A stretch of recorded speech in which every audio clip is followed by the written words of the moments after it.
Bien-aimés, ce dimanche, nous allons interrompre à nouveau une série dans laquelle, en Église, nous sommes restés tout l'été. Et cette série, c'était sur les miracles de Jésus. Le dimanche dernier, par exemple, c'est le pasteur Patrice qui nous a entretenus sur le motif « Faire apparaître Jésus » en 2020.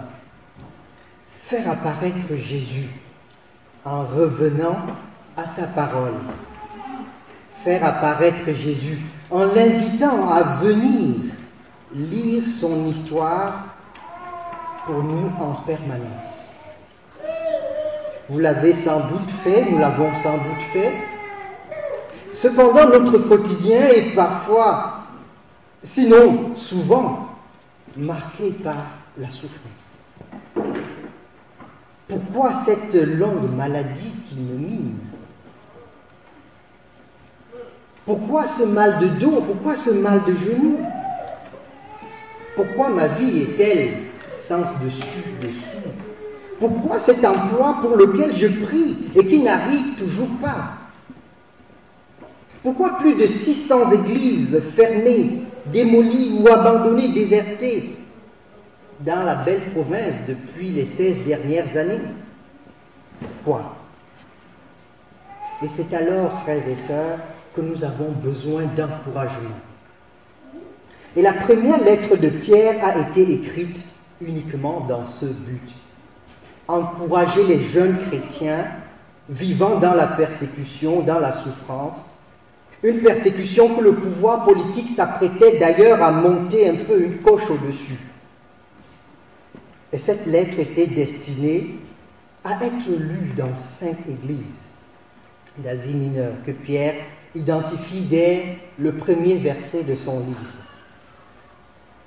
Et pour la prédication de ce matin, frères et sœurs, j'ai cru bon devoir revisiter ensemble avec vous la conclusion de cette merveilleuse lettre.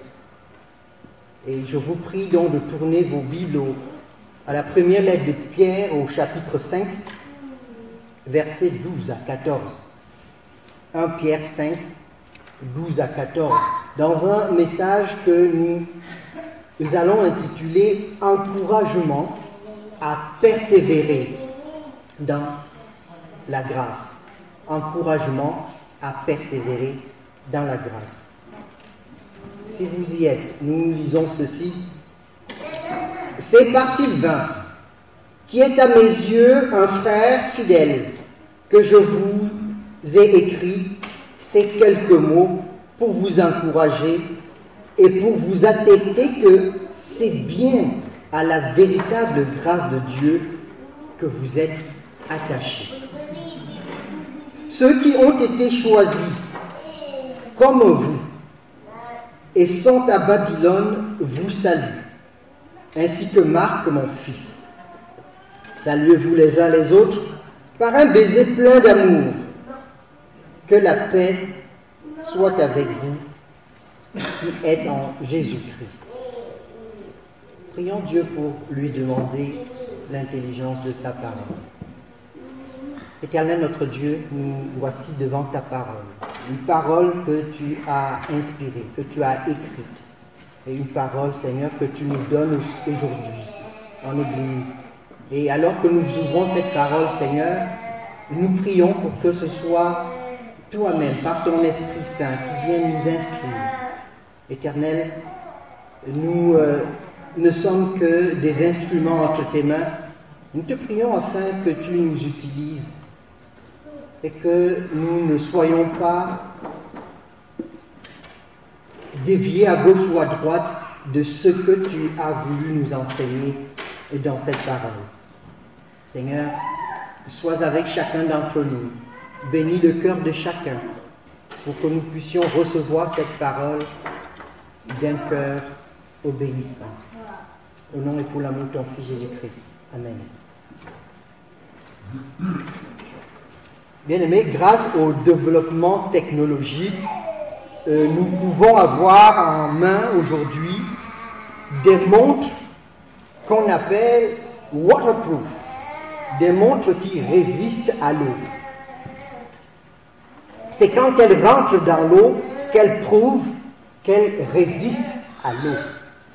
Cette image peut être transposée à la vie chrétienne où la montre serait notre foi et l'eau les diverses épreuves et persécutions qui peuvent nous assaillir dans la vie chrétienne. Les épreuves sont à notre foi ce qu'est l'eau aux montres waterproof.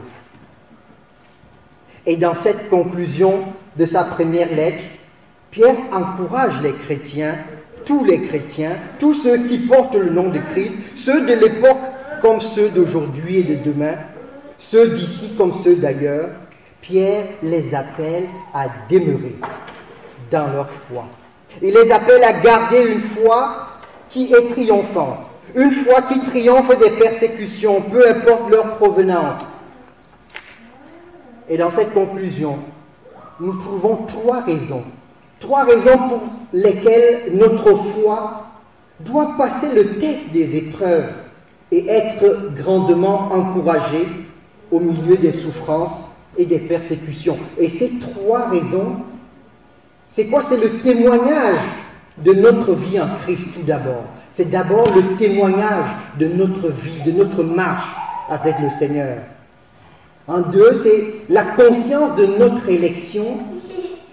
Et enfin, c'est le rappel de notre union à Christ. Voilà les trois raisons que Pierre, dans sa conclusion, évoque pour encourager ces chrétiens qu'il n'a eu de cesse d'encourager depuis le premier verset de son livre. Commençons d'abord par l'encouragement. L'encouragement par le témoignage de la vie en Christ. Et pour encourager ces jeunes communautés, ces jeunes chrétiens dans la foi, Pierre apporte deux puissants témoignages. Rien que dans le verset 12, le témoignage d'un frère en Christ, Sylvain, et le témoignage de l'Église elle-même. Le témoignage de la fidélité de Sylvain. Pierre a déjà rappelé à ses frères et sœurs, les a exhortés à se revêtir d'humilité. Dans la version Louis II, nous pouvons lire « c'est par Sylvain ». Il est à la fois humble, Pierre. Pierre est humble et honnête pour reconnaître que l'aide que son frère Sylvain lui a apportée dans la rédaction de cette lettre. Et certains critiques ont refusé de reconnaître à Pierre la paternité de la première de Pierre. Pour eux, Pierre, le pécheur galiléen sans instruction académique, n'aurait jamais écrit une lettre dans un grec aussi policé, aussi sophistiqué. Et là, ils ont leur réponse. C'est Sylvain. C'est par Sylvain. Sylvain a aidé Pierre à mettre ses paroles par écrit. Il a été comme un secrétaire pour lui. Et c'était une pratique assez répandue à l'époque de recourir au service d'un secrétaire qu'on appelait aussi scribe pour rédiger ses lettres. Il n'est donc pas surprenant que les tournures linguistiques du grec ici utilisées soient des plus recherchées. Mais Pierre ne s'arrête pas là. Pierre ne manque pas de souligner une qualité importante dans la vie de Sylvain. Sylvain est, à mes yeux, un frère fidèle. Nous lisons toujours au verset 12. C'est par Sylvain qui est, à mes yeux, un frère fidèle. Sa fidélité à la parole qu'il a reçue et crue est marquante pour Pierre. Sa fidélité à la grâce qu'il a reçue a été manifestée dans la vie de Sylvain. Et sa fidélité à la bonne nouvelle est ici soulignée par Pierre. La fidélité en Jésus-Christ, la fidélité à ce Christ ressuscité pour le salut de quiconque croit en lui. Sylvain est un frère si fidèle que Pierre peut écrire juste en peu de mots. Verset 12. C'est par Sylvain, qui est à mes frères un frère fidèle, que je vous ai écrit ces quelques mots. Il écrit quelques mots seulement pour un sujet aussi vaste, aussi important que le salut, parce qu'il sait que Sylvain, son frère fidèle, pourra poursuivre, prolonger la conversation avec les communautés qu'il va visiter. Oui, vous imaginez quel encouragement ces chrétiens ont pu avoir en voyant au milieu de Sylvain, ce frère fidèle, qui était sans doute bien connu dans la région. Il avait accompagné Paul dans bien de ses voyages. Et s'il avait accompagné Paul dans bien de ses voyages, nous nous souvenons combien on a persécuté Paul. Il n'a pas pu échapper lui aussi aux persécutions. Mais malgré ces persécutions, Sylvain est resté fidèle. Nous avons, nous aussi, frères et sœurs, besoin, dans notre marche chrétienne, de voir des frères qui marchent dans le Christ. Des frères qui sont fidèles au Christ, qui sont fidèles à la parole, qui sont fidèles à la grâce à laquelle ils ont été appelés. Alors que nous vivons notre foi devant le regard bienveillant de Dieu, oui, pensons, bien-aimés, pensons à ces enfants qui nous entourent, pensons à ces amis que nous rencontrons, pensons à ces collègues de travail qui sont assis à côté de notre bureau, pensons à ces camarades de classe qui sans doute n'a jamais entendu parler de Christ que dans un juron ou bien dans une cabane à sucre. Bien-aimés, notre fidélité en Jésus-Christ, elle déteint sur ceux qui sont autour de nous. Elle peut être d'un gros encouragement pour eux. Non seulement Pierre apporte le témoignage de Sylvain pour encourager ses frères dans la foi, mais il présente également leur bulletin de santé spirituelle. Verset 12. C'est par Sylvain, qui est à mes yeux un frère fidèle, que je vous ai écrit en quelques mots pour vous encourager et pour vous attester, voilà l'évaluation, pour vous attester que c'est bien la véritable grâce de Dieu que vous êtes attachés. Les églises qui reçoivent cette lettre de Pierre s'attendaient sans doute à être sermonnées. Tout au long de la lettre, elles ont pu déceler les inquiétudes de l'apôtre dans son appel à la soumission aux autorités, aux maîtres et aux maris. Ils ont pu identifier les priorités, comme glorifier Dieu, mener une vie sainte devant un monde de pécheurs. Ils ont pu apprendre que même dans la souffrance, leur vie se doit de demeurer un témoignage pour les non-croyants. Mais jusqu'au verset 12, ils ne savent toujours pas pourquoi Pierre a pris sa plume pour leur écrire. Et cette tension baisse aussitôt qu'on lit le verset 12. C'est pour leur attester que la grâce à laquelle ils sont attachés est la véritable. Pierre a donc voulu les rassurer ses lecteurs, rassurer ses auditeurs, et nous rassurer aussi aujourd'hui, bien-aimés, parce que c'est la même parole que nous avons entre les mains, nous rassurer que nous sommes attachés à la véritable grâce. Et Pierre n'est pas connu pour être un flatteur. À bien des reprises, à bien des occasions, il s'est montré assez raide sur ceux qui rejettent l'Évangile. Sans mâcher ses mots, il dit en Actes chapitre 2, versets 22 à 23, « C'est vous qui avez crucifié Jésus. » C'est donc avec l'autorité apostolique qu'il parle. Comme les 10 autres disciples, il a été choisi par Jésus au début de son ministère. Il a été formé par Jésus pendant 3 années et il leur a donné l'inspiration pour écrire cette parole. La parole de Pierre n'est donc pas une simple parole d'homme. C'est la parole de Dieu dans la bouche d'un homme. Et quand Pierre parle, c'est Dieu qui parle. Ainsi, l'évaluation que Pierre apporte ici de cette communauté, c'est l'évaluation de Dieu. Et Pierre n'est plus avec nous ici aujourd'hui, frères et sœurs. Pierre n'est pas avec nous, mais sa parole est avec nous.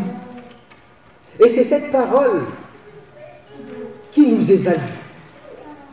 Jacques, le frère de Jésus, appelle cette parole un miroir.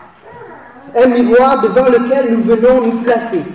Un miroir qui nous dit qui nous sommes, mais plus encore, qui nous dit ce que nous devons être.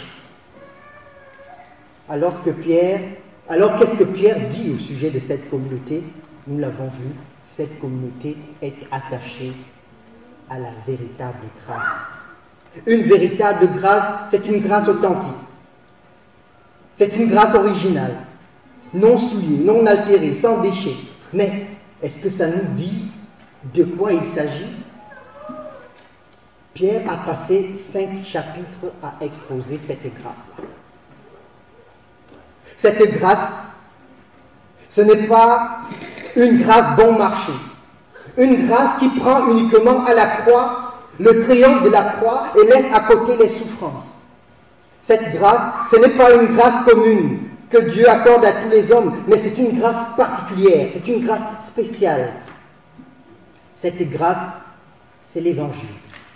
C'est la bonne nouvelle qui a été manifestée sur la croix, où Jésus-Christ, le Dieu homme, a donné sa vie.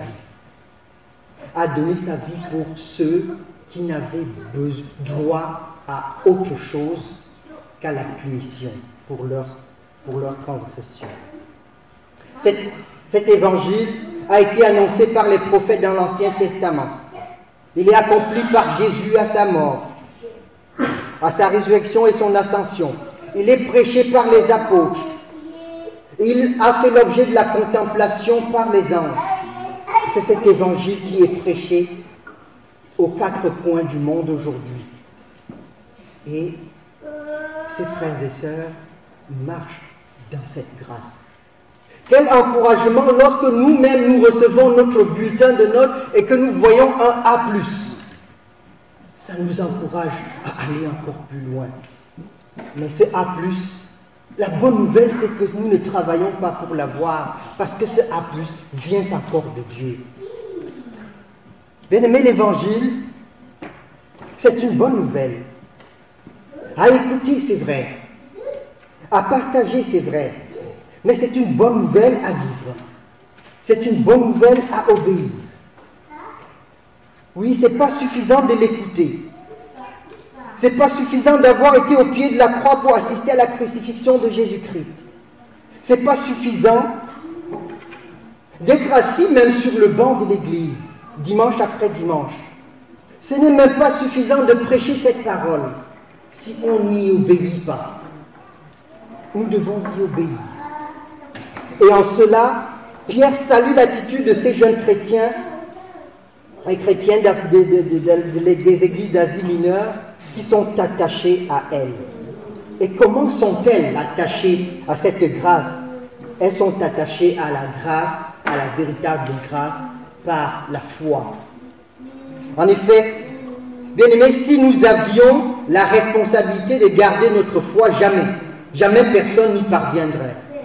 Et si nous prenons notre feuillet, l'encadré qui se trouve dans le feuillet, nous lisons que s'attacher à la grâce, persévérer dans cette grâce-là, ne vient pas de nous, mais vient de Dieu. Nous lisons ceci.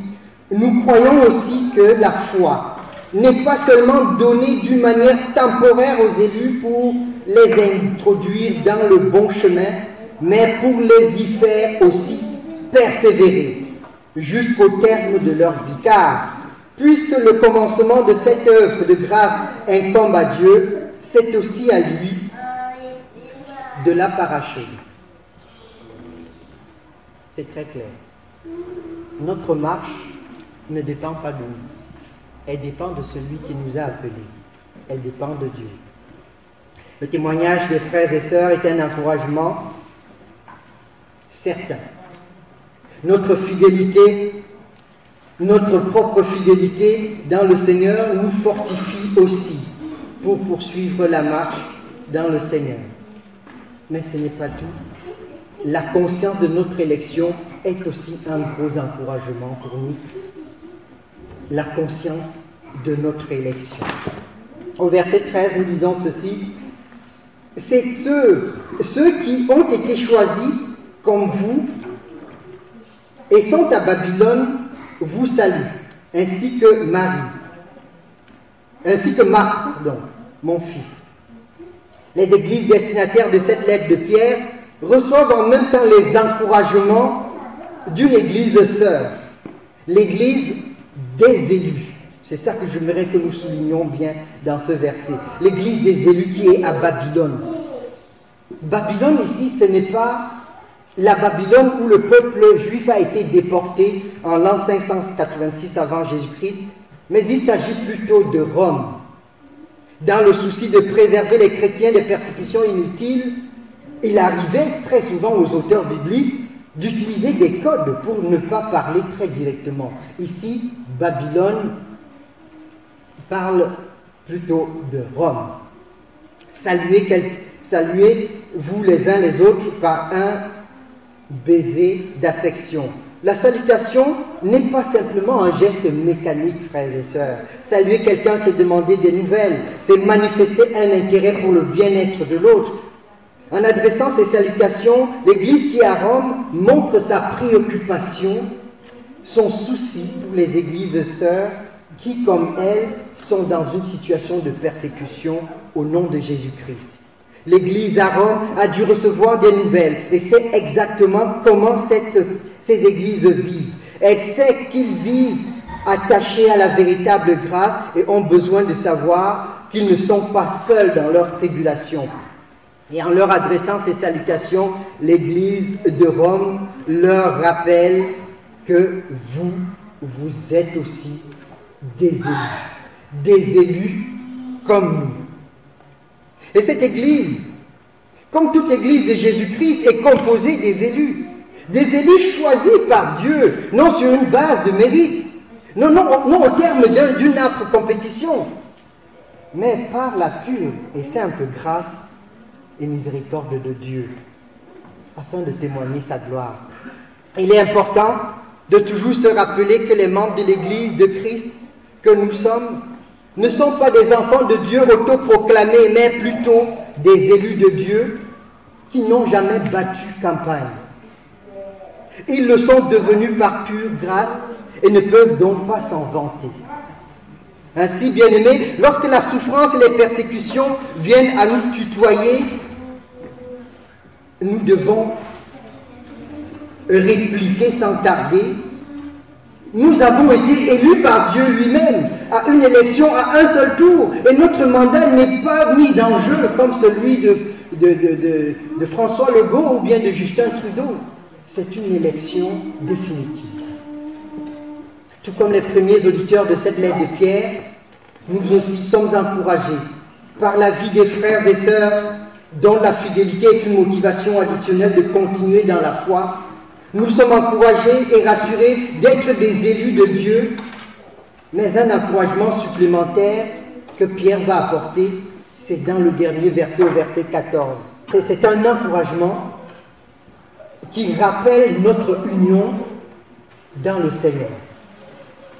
Pierre termine par une bénédiction. Au verset 14, nous lisons ceci. Saluez-vous les uns les autres par un baiser d'affection, que la paix soit avec vous tous qui êtes en Jésus-Christ. C'était la coutume dans le Proche-Orient ancien de se saluer par un baiser d'affection. Ce n'est pas un commandement, c'est juste un comportement culturel. Dans cette bénédiction, Pierre rappelle que ses auditeurs, comme tous les chrétiens, sont en Christ. Une expression que Paul utilise près de 80 fois pour parler de notre nouvelle nature. Car en effet, être en Christ, c'est être une nouvelle créature. Une nouvelle créature dont la vie est cachée en Jésus-Christ. Jésus-Christ qui actuellement siège à la droite de Dieu est caché, possède notre vie avec lui auprès du Père. Ceci signifie que notre vie est hors d'atteinte. Elle est hors d'atteinte parce que nous tous, en tant que chrétiens, nous avons une double nationalité.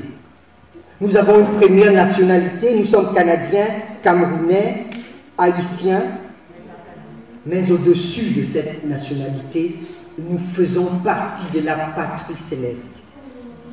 Nous faisons partie du royaume de Dieu qui est une patrie céleste. Ainsi compris, peu importe les souffrances, peu importe les persécutions qui peuvent arriver dans notre vie, bien-aimés, cette gloire à laquelle nous avons été appelés sera manifestée. Et lorsque nous sommes pris dans le temporaire par quelques difficultés, quelques maladies, quelques problèmes, nous savons que la gloire qui sera révélée sera encore plus grande. Voilà pourquoi, dans sa bénédiction, Pierre invoque la paix sur ses frères et sœurs, la paix, le shalom sur ces chrétiens nés de nouveau, sur ces nouvelles créatures désormais unies à Christ. La paix dont il parle, ce n'est pas juste la tranquillité d'esprit pour celui qui achèterait un contrat d'assurance, non. La paix dont parle Pierre ici, c'est la réconciliation avec Dieu. Oui, frères et sœurs, Pierre rappelle qu'ils ne sont plus sous la colère de Dieu, ils sont sous la grâce de Dieu et ils peuvent vivre dans cette paix-là. Alors que nous terminons ce message, rappelons-nous, frères et sœurs, que Pierre a écrit cette lettre pour encourager les chrétiens dans une situation particulièrement dangereuse, la persécution, déjà présente et qui allait passer à une vitesse supérieure. Dans le monde aujourd'hui, les chrétiens continuent d'être persécutés pour leur foi, d'être ridiculisés juste parce qu'ils s'appellent chrétiens. Ils sont regardés comme une minorité, méprisés, attaqués lorsqu'ils appellent à la repentance, stigmatisés lorsqu'ils dénoncent le péché comme tel, c'est-à-dire la transgression contre la loi de Dieu. Et peu importe l'endroit où ils se trouvent, ces persécutions, lorsqu'elles arrivent, nous affectent tous. Parce que nous sommes un avec Christ. Nous sommes unis avec Christ. Nous sommes un seul corps avec lui. En lisant la lettre de Pierre, cette parole de vérité, cette parole éternelle, à jour, toujours, parce qu'elle ne peut jamais être mise à jour, en les lisant, frères et sœurs, nous sommes encouragés nous aussi.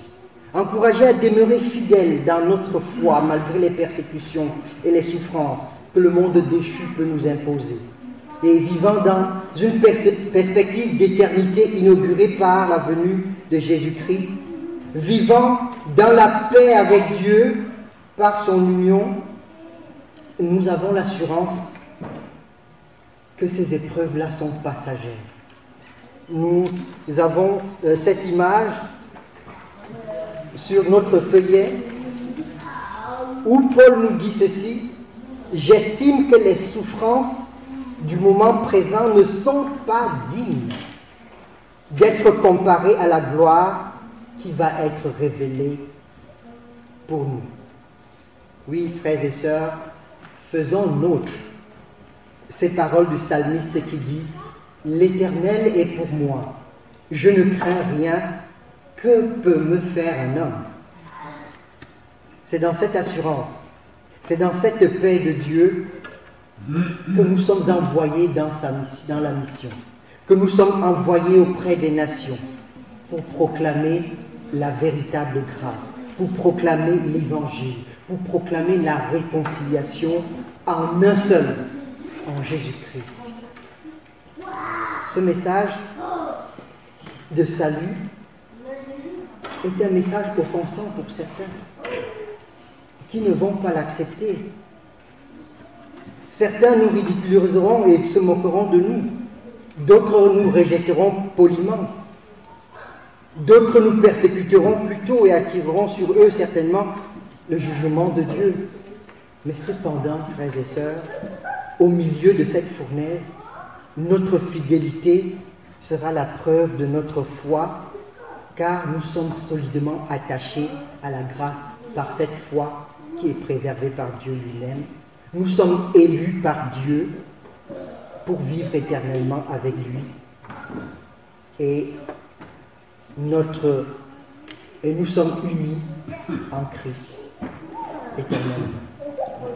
Et c'est en cela puisque c'est Dieu qui est à la base de tout cela, que nous lui rendons grâce, à travers ce morceau que les musiciens vont jouer pour nous. Rendons grâce à Dieu. Amen.